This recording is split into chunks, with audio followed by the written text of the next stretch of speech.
Nosso planeta não é o único do sistema solar afetado por fenômenos meteorológicos extremos. Lá, agora, no momento em que você me ouve, se desencadeiam em outros planetas vórtices extraterrestres, ciclones com formas geométricas estranhas e tempestades de uma violência inacreditável que, em alguns casos, existem há séculos. Esses fenômenos às vezes ocorrem em lugares inesperados, como na superfície do Sol, onde às vezes, de forma excepcional, se formam tornados de plasma, arrancados da superfície da estrela, e que não são alimentados pela dinâmica dos ventos, mas sim pelo imenso poder dos campos magnéticos que circulam na atmosfera solar, às vezes girando em redemoinho. Para ter uma noção da dimensão verdadeiramente dantesca que esses tornados podem alcançar, aqui está, em proporção, o tamanho da Terra. Vamos deixar nossa estrela e seus acessos de fúria de lado. Hoje, vamos sobrevoar alguns dos fenômenos meteorológicos mais surpreendentes do nosso sistema solar.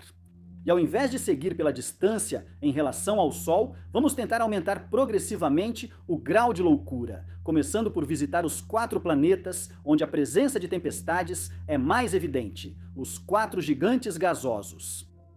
Quando observamos a mais imponente delas, Júpiter, fica quase imediatamente evidente que a superfície do planeta é palco de turbulências perpétuas. Como mostra essa sequência acelerada, feita pela sonda Voyager 1 durante sua aproximação em 1979, vale dizer que a atmosfera de Júpiter é atravessada por centenas de vórtices, ciclones e anticiclones, a maioria deles com tamanhos consideráveis. Para entender melhor, vamos comparar nosso planeta com a gigante gasosa em escala. Aqui você tem representada mais ou menos a dimensão de um ciclone na Terra, que normalmente tem de 500 a 1000 quilômetros de diâmetro no máximo e persiste na atmosfera por cerca de uma semana, em média. Enquanto em Júpiter, os vórtices podem ter vários milhares, até dezenas de milhares de quilômetros de largura e persistir por anos ou até séculos. Comparar sistemas ciclônicos terrestres com esses vórtices logo revela seus limites. Já em Júpiter, cerca de 90% de suas formações em redemoinho são anticiclones, regiões de alta pressão. E essas se deslocam praticamente toda a sua existência na mesma faixa, quase nunca mudando de latitude. E quando elas se cruzam, podem até se fundir para formar conjuntos maiores. Desde que passamos a observar essas estruturas, notamos que sua expectativa de vida depende do tamanho. Assim, os vórtices cujo diâmetro está entre 1000 e 6000 quilômetros geralmente persistem por 1 a 3 anos.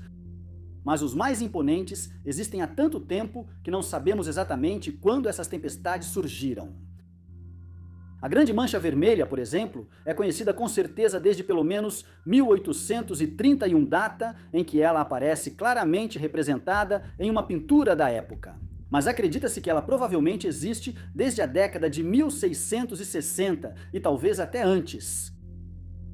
Nos arredores dessa mancha, a velocidade dos ventos é algo assustador, pois eles rugem a velocidades da ordem de 600 km por hora. O que é muito superior às velocidades máximas registradas dentro dos ciclones na Terra. Ao observar essa tempestade girar no sentido anti-horário e dar uma volta no planeta a cada 4 dias e meio terrestres, poderíamos pensar que é apenas uma perturbação superficial. Mas, ao analisar a luz que recebemos dela em diferentes tipos de comprimentos de onda, percebemos que a Grande Mancha Vermelha se estende abaixo da superfície da atmosfera e que esse redemoinho penetra em profundidade, chegando a cerca de 300 quilômetros dentro de Júpiter. Embora essa tempestade emblemática esteja furiosa em Júpiter há séculos, talvez ela não dure para sempre, pois há mais de um século ela não para de diminuir. Quando a sonda Voyager 1 passou perto de Júpiter, em 1979, seu diâmetro era quase 2 vezes maior que o do nosso planeta. Hoje, ela é apenas 1,3 vezes mais larga, e é possível que acabe desaparecendo em algumas décadas ou séculos. A menos que ela recupere suas cores ao absorver outros anticiclones. Por enquanto, não sabemos. Milhares de quilômetros ao sul da Grande Mancha Vermelha, surgiu em outro corredor de vento. No ano 2000, 3 imponentes vórtices que rapidamente se fundiram para dar origem ao oval BA, que hoje é a segunda maior tempestade na superfície de Júpiter. Nos polos da gigante gasosa, também encontramos estranhas fileiras de gigantescos vórtices. Vou colocar ao lado as dimensões de um ciclone terrestre para você ter ideia do tamanho que observamos. O que está sobre o Polo Norte tem 4.000 quilômetros de largura e é cercado por 8 ciclones de dimensões comparáveis, que juntos formam um octógono quase perfeito. Enquanto no Polo Sul é um ciclone de 5.800 quilômetros de diâmetro que se instalou, e ao redor dele estão dispostos em círculo outros 5 vórtices de dimensões comparáveis. Nesta sequência, feita a partir das imagens tiradas em 2016 pela sonda Juno, no domínio das radiações infravermelhas, podemos ver em detalhes os 6 sistemas de baixa pressão que se formaram no Polo Sul, cada um deles tão largo quanto metade do nosso planeta. Nessas imagens, a cor amarela indica as temperaturas mais quentes, em torno de 13 graus Celsius, e as áreas mais escuras, as mais frias, em torno de 83 graus Celsius. A 1.500 quilômetros do centro de cada um desses vórtices polares, foi possível medir velocidades de rotação dos ventos, chegando a cerca de 350 km por hora. Durante os 7 meses de observações realizadas pela sonda Juno, tudo parecia indicar que esses sistemas de tempestades polares são estáveis e nada sugere que eles devam se fundir no futuro. Mas isso não prova que existem há milhares de anos. Nas proximidades da faixa equatorial do planeta, por exemplo, já vimos mais de uma vez estruturas aparentemente estáveis mergulharem, desaparecerem ou se fundirem em poucos dias, após anos de aparente imobilidade. A superfície de Júpiter lembra uma pintura turbulenta e dinâmica, como se tivesse água em excesso. Nesta animação, você pode ver um time-lapse que compila os movimentos da superfície ao longo de 24 dias jovianos, ou seja, quase 10 dias terrestres. Ao perceber que a gigante gasosa gira em cerca de 10 horas, entendemos intuitivamente como as camadas de nuvens têm velocidades impressionantes. Ao contrário dos vórtices de longevidade impressionante, Júpiter também é assolado por tempestades que duram apenas alguns dias na superfície. Originando-se em regiões quentes e secas, essas tempestades, às vezes com até 1.000 quilômetros de largura, quase sempre vêm acompanhadas de relâmpagos esverdeados. Sem que se saiba ainda exatamente por quê. Parece que o gigante gasoso é palco de tempestades muito mais poderosas do que o normal, a cada 15 a 17 anos. Ainda mais impressionante que a expansão lateral dessas tempestades é sua verticalidade, pois essas tempestades podem se elevar a 100 km acima do nível médio do planeta. Na verdade, é difícil notar isso porque essas imagens são captadas de muito longe. Mas esse oceano de redemoinhos de hidrogênio, hélio e amônia em movimento é repleto de picos e abismos, de cristas e vales gigantescos. Aliás, a grande mancha vermelha, ao contrário da maioria das representações artísticas que vemos por aí, se eleva 8 quilômetros acima do nível médio das nuvens das regiões ao redor. Para que você possa ter uma ideia visual de Júpiter, o melhor é observá-lo no espectro do infravermelho. Aqui, o telescópio James Webb mostra em escuro as regiões mais profundas, mais baixas em relação ao nível médio do planeta, enquanto as partes mais brilhantes são as regiões onde as nuvens se elevam a altitudes muito altas. Entre essas regiões estão os polos, a grande mancha vermelha, que ficou branca nessas faixas de onda, a faixa equatorial e várias pequenas tempestades convectivas. Os dados coletados pela Juno nos vórtices polares, que mostrei para vocês há pouco, nos permitem, aliás, distinguir entre as regiões mais quentes e profundamente ocultas na atmosfera de Júpiter e aquelas mais frias que se elevam em direção ao espaço. Enfim, Júpiter não é nada liso, e ao estudar a natureza da luz que chega até nós, equipes de cientistas conseguiram até produzir esse mapa absolutamente fascinante, que mostra de forma acentuada a elevação dos vórtices e outros sistemas de nuvens acima do nível médio do planeta. E com isso, vamos deixar Júpiter e seus relevos de lado para fazer uma visita a Saturno. À primeira vista, as perturbações atmosféricas da Gigante dos Anéis chamam menos a atenção. E, no entanto, sob a superfície quase uniforme e de um branco leitoso, esconde-se uma dinâmica complexa e um excesso de energia que, periodicamente, se manifesta na superfície. De fato, foi constatado que Saturno parece acumular enormes quantidades de energia que libera uma vez por ano saturniano, ou seja, a cada 30 anos em média na Terra. Forma-se então, em apenas algumas semanas, uma gigantesca tempestade periódica conhecida como a Grande Mancha Branca.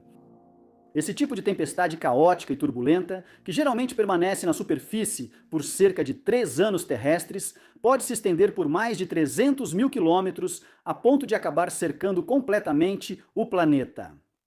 Aqui, no topo de algumas nuvens de altitude muito elevada, ventos violentos foram medidos a quase 1.400 quilômetros. Saturno também possui, em seus polos, impressionantes vórtices com estranhas formas geométricas. Este tem o aspecto de um hexágono e mede cerca de 30 mil quilômetros de largura, de modo que seria possível colocar mais de 2 vezes o nosso planeta dentro dele.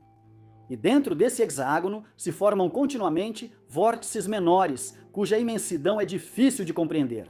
Pense que este se estende por cerca de 3.500 quilômetros. Isso é 2 vezes maior do que o maior furacão já descoberto na Terra. Desde que foi observado pela primeira vez, na década de 80, esse hexágono, que gira sobre si mesmo em pouco mais de 10 horas, não para de fascinar a comunidade científica.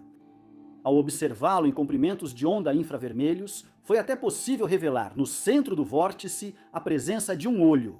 Uma tempestade estacionária cerca de 50 vezes maior do que os ciclones do nosso planeta. E que, varrida por ventos que ultrapassam 500 km/h, se eleva a cerca de 50 km acima das nuvens mais claras que a cercam. Aqui, como na Grande Mancha Vermelha, acredita-se que ventos em turbilhão penetram centenas de quilômetros na atmosfera do planeta. E além de possuir uma forma geométrica alucinante, o hexágono ainda muda de cor com o passar do tempo. Nesta imagem, você pode vê-lo em cores naturais, como estava em 2013 e ao lado em 2017. O amarelamento dessa região é atribuído ao aumento de temperatura nas mudanças de estação. Aqui, durante o verão, os raios solares, que se tornam cada vez mais numerosos ao atingir essas latitudes, contribuem para formar nuvens de hidrocarbonetos que dão origem a esse aspecto amarelado. Para nós, que na Terra estamos acostumados a ver nuvens serpenteando sem um padrão realmente simétrico, a existência desses vórtices com formas geométricas todas angulares é algo um pouco desconcertante. Mas neste mundo uniforme, que recebe 100 vezes menos luz solar do que nós, aberto aos 4 ventos e desprovido de relevo, os furacões obedecem a lógicas que nos escapam. Movidos pela rotação do planeta, eles absorvem correntes de hidrogênio, hélio e ventos supersônicos profundos, podendo assumir formas geométricas perfeitamente simétricas. Na Terra, pesquisadores de Oxford conseguiram reproduzir muitas dessas estranhas formas geométricas em laboratório, usando simplesmente uma mistura de água e glicerol colocada sobre uma mesa que eles faziam girar lentamente. Outra particularidade de Saturno é que ele possui um corredor de tempestades, uma região do hemisfério sul onde se forma, sem que ainda se saiba exatamente por quê, um número anormalmente alto de tempestades e trovoadas. É lá que ocorre a Tempestade do Dragão, uma tempestade elétrica recorrente que explode na superfície de Saturno e retira a energia das camadas profundas da atmosfera. As sondas detectaram relâmpagos 10.000 vezes mais potentes que os da Terra entre esses fenômenos. E mesmo que esses relâmpagos, que acontecem abaixo da superfície, dentro das nuvens, nunca tenham sido observados diretamente, nós capturamos suas poderosas emissões de rádio que puderam ser transcritas em frequências audíveis para os humanos.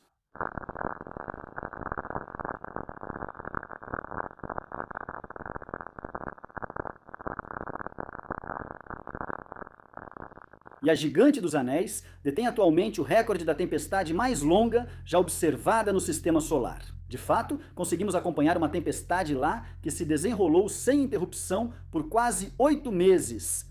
E aqui, sejamos honestos, depois de ver tantos fenômenos estranhos na superfície de Júpiter e Saturno, os planetas gasosos Urano e Netuno provavelmente vão te decepcionar.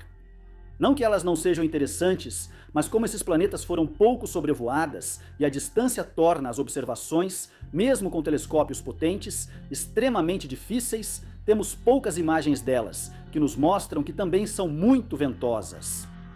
No primeiro desses planetas, Urano, encontramos vórtices anticiclônicos, que podem ser vistos no espectro infravermelho e que ganham ou perdem força de acordo com os ciclos sazonais. Essas manchas escuras podem parecer pequenas, porque novamente perdemos a noção de escala.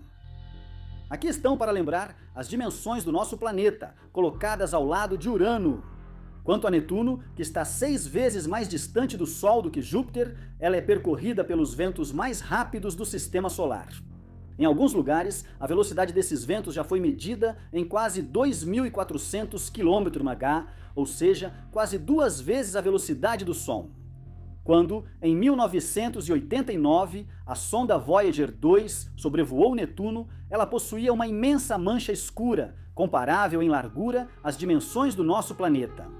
Com, ao redor dela e em seu rastro, camadas de nuvens brancas formadas por cristais de metano. Enquanto mais ao sul da gigante azul havia um vórtice que foi poeticamente chamado de Olho do Feiticeiro.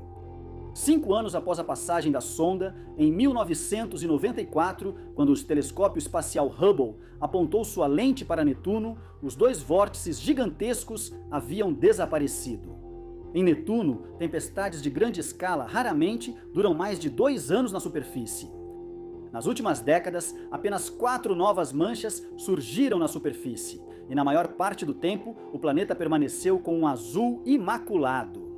Curiosamente, e embora Netuno receba apenas 0,1% da luz do Sol que chega até nós, as formações de nuvens de tamanho mais modesto parecem seguir um ritmo intimamente ditado pela atividade da nossa estrela, pois a cobertura de nuvens de Netuno aumenta e diminui de acordo com um ciclo que acompanha quase perfeitamente o ciclo de 11 anos do nosso Sol. Agora, vamos deixar a gigante azul para visitar a superfície do planeta vermelho, que é regularmente palco de tempestades de poeira absolutamente gigantescas.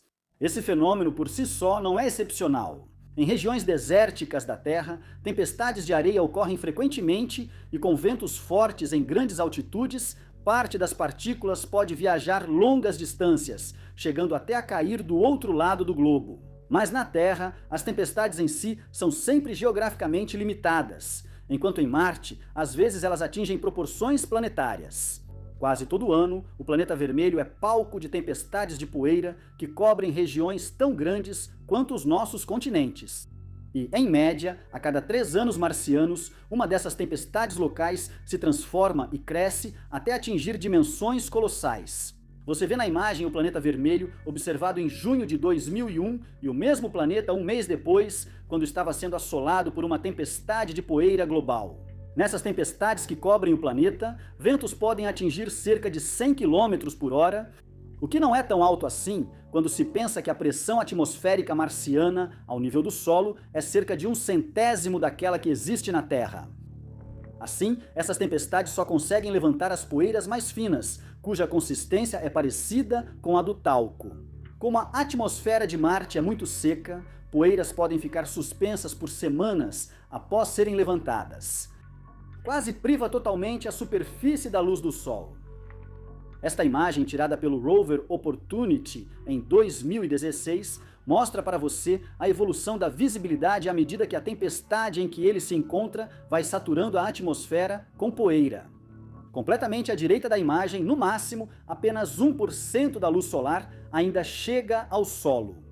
Quase 10 anos depois, em 2018, o mesmo rover se encontrará no centro de uma tempestade cobrindo 35 milhões de quilômetros, ou seja, 1/4 da superfície do planeta. Desta vez, a quantidade de luz solar que chegava ao solo caiu ainda mais drasticamente e em poucas horas, em pleno dia, anoiteceu. E o céu permaneceu encoberto por semanas, até que a poeira finalmente assentou.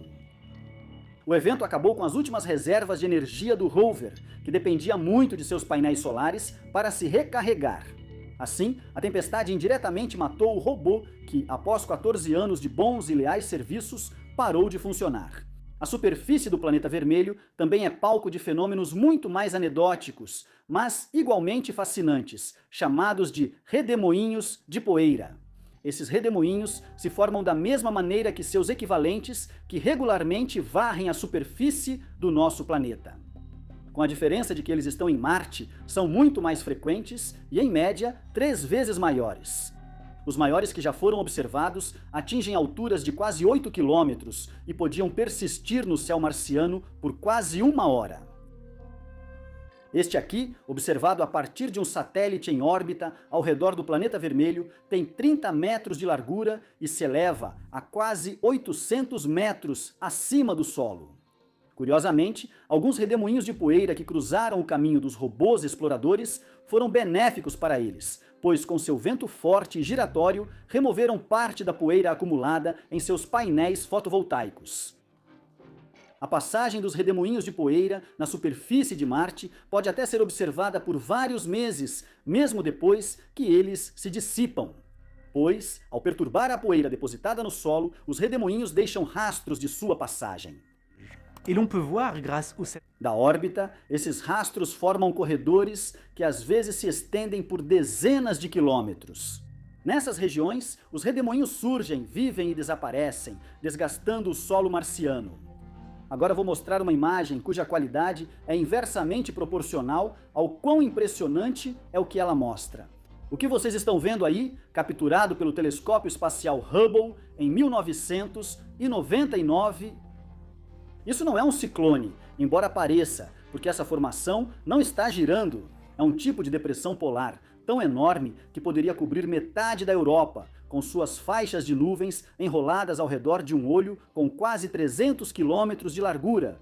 Porém, diferente das tempestades polares da Terra, essa formação não tem a mesma intensidade. Acredita-se que, de forma excepcional em Marte, essas nuvens gigantes se formam em poucas horas, quando o dia nasce nas altas latitudes, antes de rapidamente se dissiparem à tarde. Em 1999, quando o Hubble tirou uma segunda foto depois desta, apenas 6 horas após a primeira, a nuvem já havia se dissipado. E para encerrar este vídeo sobre os fenômenos meteorológicos estranhos que encontramos em nosso sistema solar, vamos dar uma passada por Vênus, que, em termos de condições extremas, é um verdadeiro paraíso, se você gosta do inferno.